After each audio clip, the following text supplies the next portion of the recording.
In this week, we have 3 notebooks in using CIL, and it's about synergistic reconstruction and basically multi-channel reconstruction. So every channel in our data, in our acquired data, has a different meaning and different information. So the first one is a color processing notebook, which has 3 channels representing the red, green, and blue wavelengths.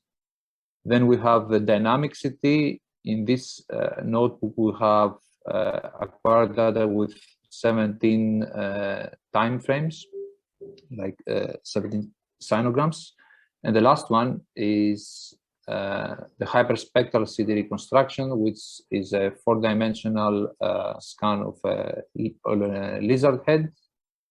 And every channel represents a value of some energy information, energy from the spectrum.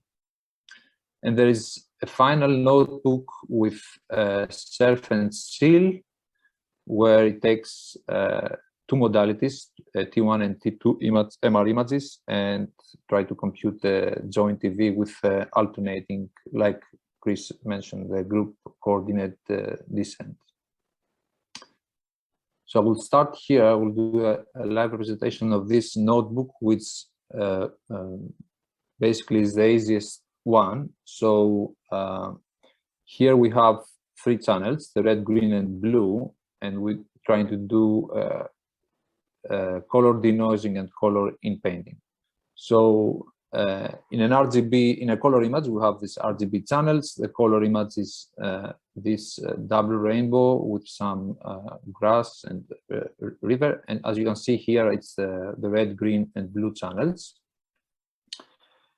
And in the previous notebook, we had this equation 1, where the acquired data are equal with forward operator plus some noise. In the previous notebook, this forward operator was the projection operator for tomography, or the MR operator from the MRI, or the acquisition model from SIRF for PET. In cases of, for example, in image denoising, this operator can be the identity operator. So we don't have any acquisition space or acquisition geometry or acquisition data. We just have one space, which is the image space. So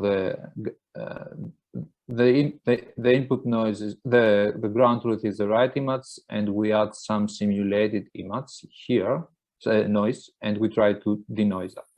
Another application for with a different definition of this L operator is the image in-painting.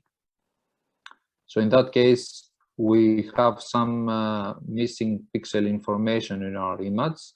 So this black text is our missing information, and we have added some noise, and we try to in-paint it. So we try to fill the gap, the missing information in our image. So yeah, the first application is the color denoising. So we're trying to solve this minimization problem. So in the previous notebook, in week 1 and week 2, the only difference between this minimization and the other problems that we saw in the other weeks. So this is B, is the input with image with some noise, and here we have U, but we don't write the identity operator IU. In the tomography applications, we had this A operator, A of U, where A goes from the image space to the acquisition space. So here we will just have the identity. And we use this VTV, which in the color framework it's called vectorial total variation, and it's just another extension of the total variation, but for the RGB channels. So the classical definition of total variation, the isotropic definition, is that you take the sum of all your pixels and you place under the square root your finite difference along the spatial direction, the y and x.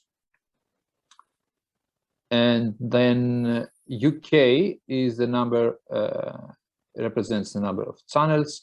K is here 3, and DUK is the gradient operator of dy UK and dx UK.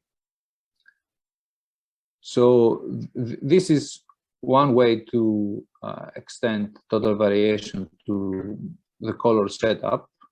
There is a general formulation which is called collaborative total variation, and this presented in this paper. So you can have 3 summations. The n and m represent the image domain, and c the number of channels. And here you have aijk, which is something related to the gradient. And yeah, you can have different penalization terms, different norms for the different summations here. So the most easy definition of the total variation extended to the color processing is to apply total variation in these 3 channels, channel-wise, without any correlation.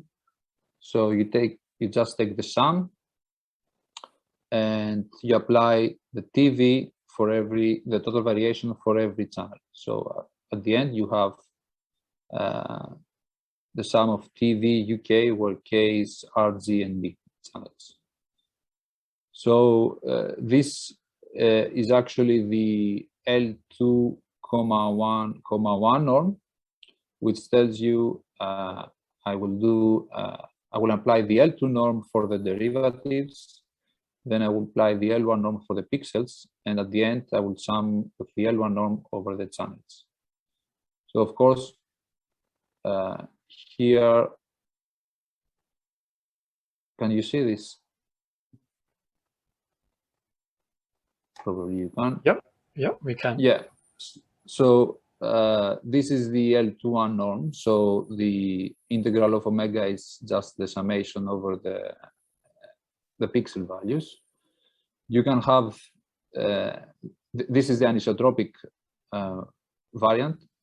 So you have everything under the square root. You can decompose the derivatives, and you can have the L11 collaborated norm, or you can do crazy stuff here. You can take the square root, and under the square root you can have the sum and the sum over the channels and the derivatives. It depends on your problem and what kind of problem you want to solve, the noise. It's very data dependent. So for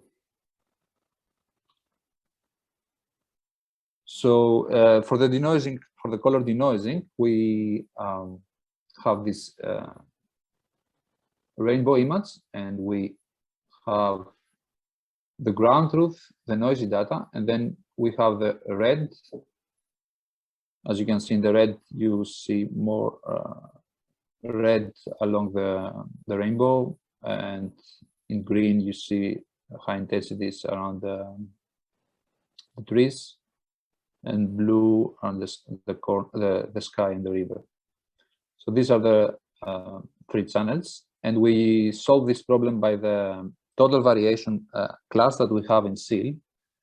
So in the total variation, we use the proximal method, which is exactly the minimization 1/2 x minus u plus tau f of u. So in the total variation, there is a proximal method that we can call directly, but we have to use it for the VTV regularizer. So our F is our alpha VTV, our X is our noisy data, the noisy rainbow B, and tau equals 1. So we choose a regularization parameter for alpha. We define our total variation functional, alpha times TV. and we specify the maximum number of iterations, and we call the proximal method of TV centered, so B equals noisy data and tau equals 1. And so here we have the TV denoising compared to noisy data and the ground truth. And yes, that was one way to solve this problem. We can use also the PDHZ algorithm that I have here as an exercise. And then, yeah, the other example is the color in painting. So here we have the ground truth, and we added some text, where this text will be our in painting domain D. So this image represents the in painting domain D, which is the blue, which is false, and the yellow is 1. So this is similar definition to the characteristic function. So 1 is where 1 is yellow and 0 is blue.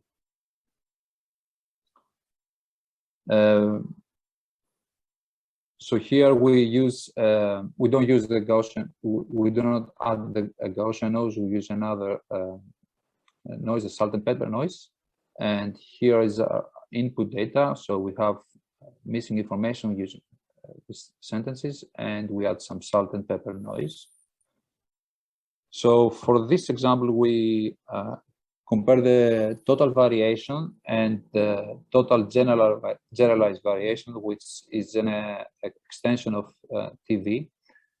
And briefly, TGV tries to balance first and second order derivatives as defined here. And you need to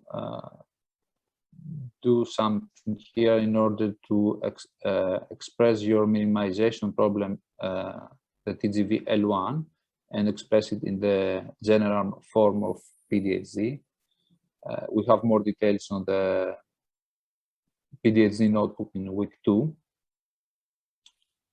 Again, this is previously was channel-wise TV. Now we have channel-wise again TV for in painting and channel-wise TGV. And we solve first we solve the TV problem. So using PDHZ, and then we do the setup for PDHZ algorithm for TGV and L1. So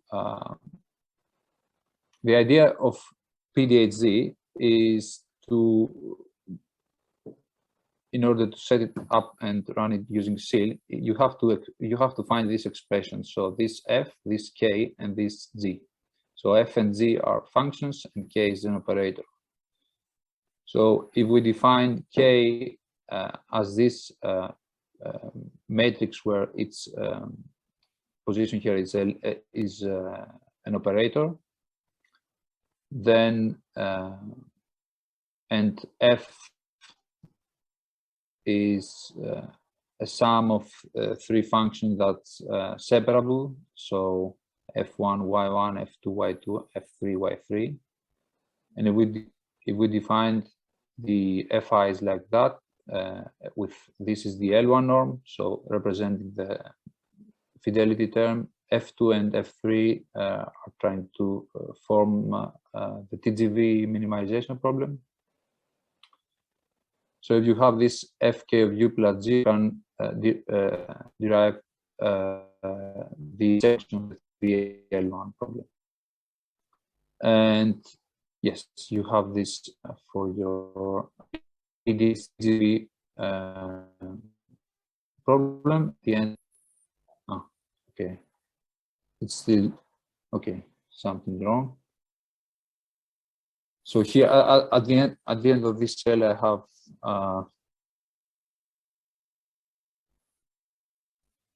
have a comparison of the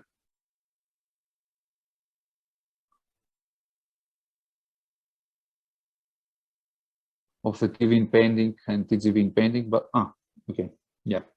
So here's the ground truth. Here is the TV in painting and denoising. So it did quite well on the smooth regions, but you see there are some gaps here that TV couldn't fill. Also, TV couldn't get rid of these textures around the grass, around the trees, but TGV, which is high order balance of first and second order derivatives, it's did it on the rainbow and also on some textures trees. So that was our processing notebook, where we have 3 channels, as if we have 3 modalities, the red, the green, and the blue modalities. Now, in the dynamicity, we apply similar techniques, but now the channels are representing time information. And here you can have, there is an example of directional DTV. So we use the prior information for high, with a lot from acquisition data with a lot of projections, and we use that as a reference image to reconstruct our image per time frame. And yeah, for the hyperspectral, again, it's the idea is similar, but here we have it's 4D, so we have a 3D laser head, and the other dimension is the spectral dimension. So it contains information about energies, and yeah.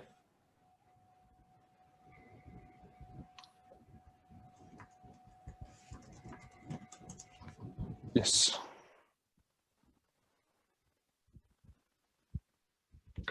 Any questions?